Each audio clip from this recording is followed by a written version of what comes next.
के ऑस्मोसिस होते हैं। अब टाइम के साथ उसकी स्पीड में सेल क्या हो रहा है, सेल का प्रोटोप्लाज्म हो रहा है, उस प्रोसेस को कहते हैं प्लाज्मिक स्लो। हमेशा ध्यान रखिए कि स्पीड टाइम यानी एनिमल्स होते हैं जो डेड एनिमल को यानी मरे हुए जानवरों को खाते हैं, ऐसे एटम यानी कि एटम।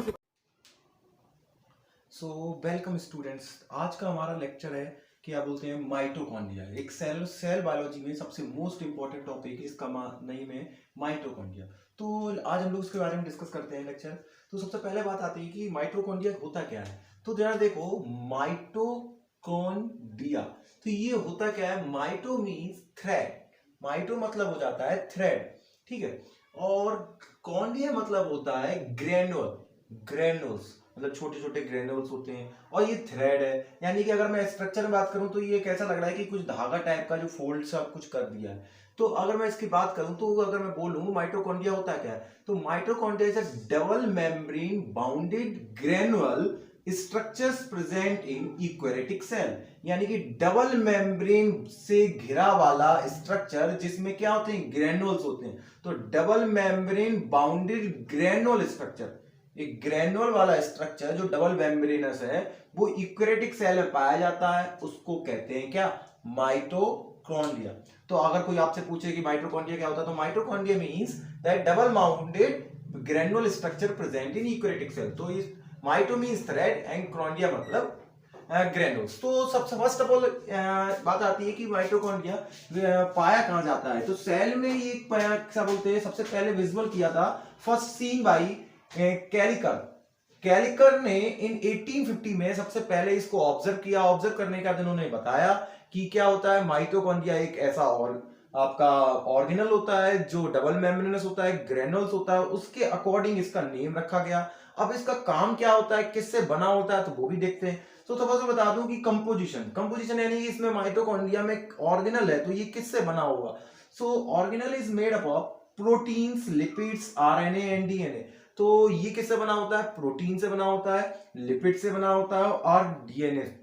यानी इसके अंदर हल्का हल्का डीएनए भी पाया जाएगा, आरएनए भी पाया जाएगा, प्रोटीन और लिपिड्स हो सकते हैं आपके फैट्स, और प्रोटीन आपके अमीनो एसिड्स होते हैं। इन सबसे मिलके बना होता है आपका क्या, माइटोकॉन्ड्रिया। अगर मैं स्ट्रक्चर की बात करूं तो स्ट्रक्चर आप जरा देखें तो ये डबल मेम्ब्रेनस स्ट्रक्चर है। एक आउटर मेम्ब्रेन है, ठीक है, और एक इनर मेम्ब्रेन है जो फोल्ड है। देखिए इनर मेम्ब्रेन में काफी सारे फोल्ड्स आ रहे हैं, तो ये मेम्ब्रेन में फोल्ड होते हैं काफी सारे।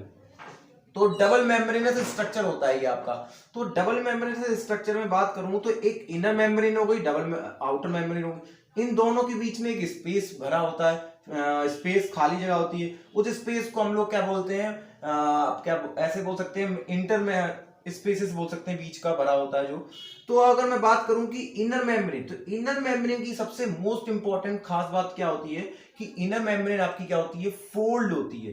यानी इनर मेम्ब्रेन ही काफी कैसी होगी, फोल्ड होगी। यानी कि आप ऐसे बोल सकते हैं फोल्डिंग, फोल्ड होती है, ठीक है। अब ये फोल्ड होती है। आउटर मेम्ब्रेन कैसी होती है, आउटर मेम्ब्रेन आप बोल सकते हैं कि outer membrane is smooth. Outer membrane जो होती है वो स्मूथ होती है। स्मूथ देखिए, बिल्कुल स्मूथ, इसमें कोई कवरिंग नहीं है, कुछ नहीं है। बट इनर मेम्ब्रेन में क्या होते हैं, देखिए काफी सारे फोल्ड्स आ रहे हैं। These folds is also known as crista. Crista बोलते हैं, क्या बोलते हैं, क्रिस्टा। आपको याद करो माइटोकॉन्ड्रिया में क्या बोलते हैं, माइटोकॉन्ड्रिया से पहले हम लोगों ने डिस्कस किया था एंडोप्लाज्मिक रेटिकुलम, तो वहां पे सिस्टर नहीं मिले थे हमको फोल्ड्स। आज हमको मिल रहे हैं क्रिस्टा। तो आप बोल सकते हैं कि these folds which is inner membrane में जो फोल्ड्स आ रहे हैं काफी सारे, और जो आपको दिख रहा होगा, that is known as crista. तो आप बोल सकते हैं that inner membrane produce several finger like structures called crista. तो क्रिस्टे क्या होते हैं, अगर आप क्रिस्टा बोले या क्रिस्टे बोले तो this is known as in finger like projection. Finger like projection जो माइटोकॉन्ड्रिया में इनर मेम्ब्रेन बना लेती है उसको हम लोग बोल देते हैं क्रिस्टे, ठीक है। क्रिस्टे के अंदर जो क्या बोलते हैं खाली जगह या एक जेल टाइप का, फ्लूइड टाइप का कुछ भरा होता है, that is known as matrix. तो आप बोल सकते हैं कि आप inner cavity is filled with gel like substance called matrix. तो जेल लाइक सब्सटेंस भरा होता है, that is known as matrix. तो मैट्रिक्स आपसे कोई पूछे मैट्रिक्स क्या होता है, तो मैट्रिक्स क्या होता है, जेल लाइक फ्लूइड भरा होता है जो इसके अंदर भरा होता है। ठीक है। एक और बात आती है कि आपने देखा होगा कि इनर मेम्ब्रेन में सम कुछ फोल्ड्स आ रहे हैं और उन फोल्ड्स के ऊपर एक टेनिस जैसा या एक कुछ पार्टिकल्स जैसा रेज हो रहा है। तो फिंगर्स वाला एक प्रोजेक्शन में यानी क्रिस्टी में ही इनर मेम्ब्रेन के वहां पे कुछ एक प्रोजेक्शन टाइप का निकल रहा है, उन प्रोजेक्शन को बोलते हैं F1 पार्टिकल्स या और भी दूसरा नाम भी है इसका और ऑक्सीसम्स।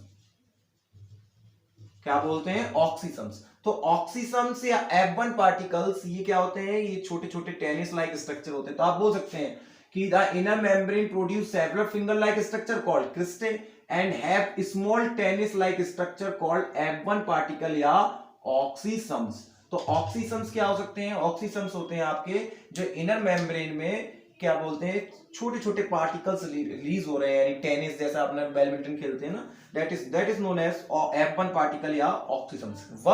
काम क्या होता है वो भी हम लोग इनके बारे में जानते हैं, ठीक है।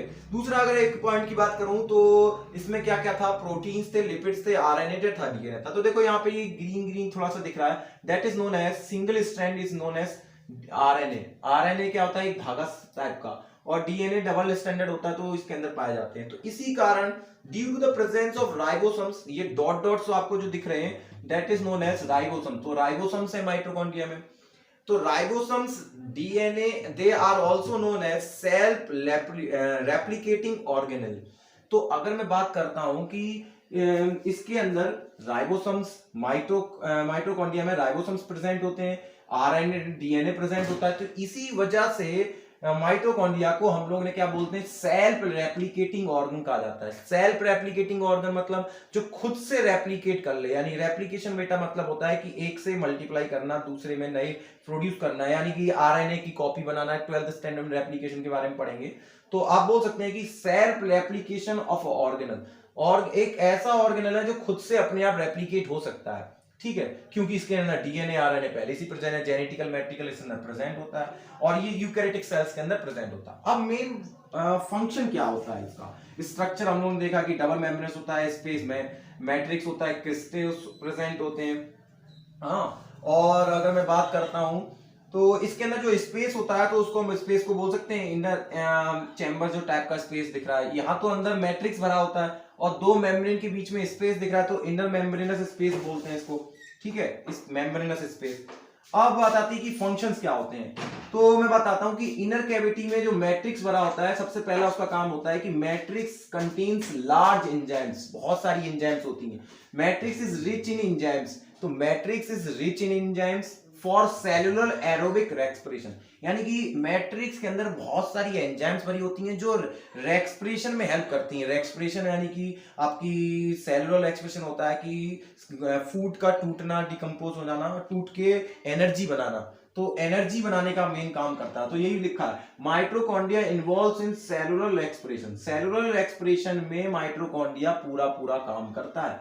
क्या सेलुलर एक्सप्रेशन होता है? सेलुलर एक्सप्रेशन आके मैं बात करूं तो सेलुलर एक्सप्रेशन होता है food is broken down into simpler substance. तो जो खाना होगा वो सिंपलर सब्सटेंस में टूट जाएगा एंड रिलीज एनर्जी। तो क्या लिखा है? स्टोर एनर्जी लिखा है। खाना जो टूट जाएगा, टूट जाने के बाद जो खाने के अंदर एनर्जी होती है वो रिलीज हो जाती है। लिखा है stored energy is release in the form of ATP. ATP के मॉलिक्यूल, एटीपी क्या होता है? ये एनर्जी का मॉलिक्यूल होता है। आप लोग सोचते हो एनर्जी आ गई, एनर्जी क्या आ गई? एटीपी मॉलिक्यूल में आती है।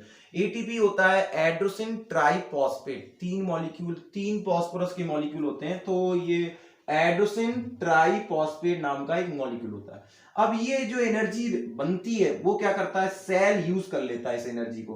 तो cell use this energy for the various activity. Cell अपने लिए यूज कर ले, जैसे आपने हाथ उठाया तो सेल होंगे हमारी मसल्स की सेल के अंदर माइटोकॉन्ड्रिया, उसने एनर्जी दी है, और माइटोकॉन्ड्रिया के अंदर क्या होता है? खाना टूट के एनर्जी बनता है। तो आप बता सकते हैं। अब बात आती है कि इसी कारण माइटोकॉन्ड्रिया, तो यानी सेल को एनर्जी कहां से आ रही है? सेल के पास खाने से। खाने में बना कौन रहा है एनर्जी? ला कौन रहा है? माइटोकॉन्ड्रिया। तो माइटोकॉन्ड्रिया को क्या बोलते हैं, is also known as power house of the cell. तो माइटोकॉन्ड्रिया को क्या बोलते हैं, power house of the cell. तो ये पूरा फंक्शन था आपका लेक्चर माइटोकॉन्ड्रिया के ऊपर कि माइटोकॉन्ड्रिया में मैट्रिक्स होता भरा होता है, उसमें एंजाइम्स होती हैं, वो एंजाइम्स फूड को ब्रेक करती हैं, ब्रेक करने के बाद जो फूड के अंदर एनर्जी स्टोर होती है वो रिलीज होती है in the form of ATP. ATP वो सेल एनर्जी यूज कर लेता है, सेल एनर्जी यूज करता है तो कहां से लाता है, तो सेल के पास सारी एनर्जी आ कहां से रही है, सेल का पावर हाउस कौन है, माइटोकॉन्ड्रिया। तो ये पूरा एनर्जी रिलीज करता है। अब बात आती है कि F1 पार्टिकल और ऑक्सीसम्स का काम क्या होता है। बेटा ये F1 पार्टिकल जो ऑक्सीसम्स होते हैं वो हेल्प करते हैं आपके क्या बोलते हैं रेप्लिकेशन में, सबसे और क्या बोलते हैं एनर्जी डेवलपमेंट में। यहीं पे क्या होता है, सेलुलर एक्सप्रेशन टेक प्लेस हो रहा होता है, यानी ऑक्सीसम्स के ऊपर ही सेलुलर एक्सप्रेशन टेक्स प्लेस होगा। तो आप बता सकते हैं, बहुत सिंपल सा था ये पूरा लेक्चर। तो आप ध्यान रखना कि कैलिकल ने ये सीन किया था, सो नोट आउट कर लीजिए। And if you like that video so please subscribe. And past videos देखना चाहते हैं एंडोप्लाज्मिक रेटिकुलम पे तो आप प्लेलिस्ट में जाइए और चेक कीजिए। Okay, thank you.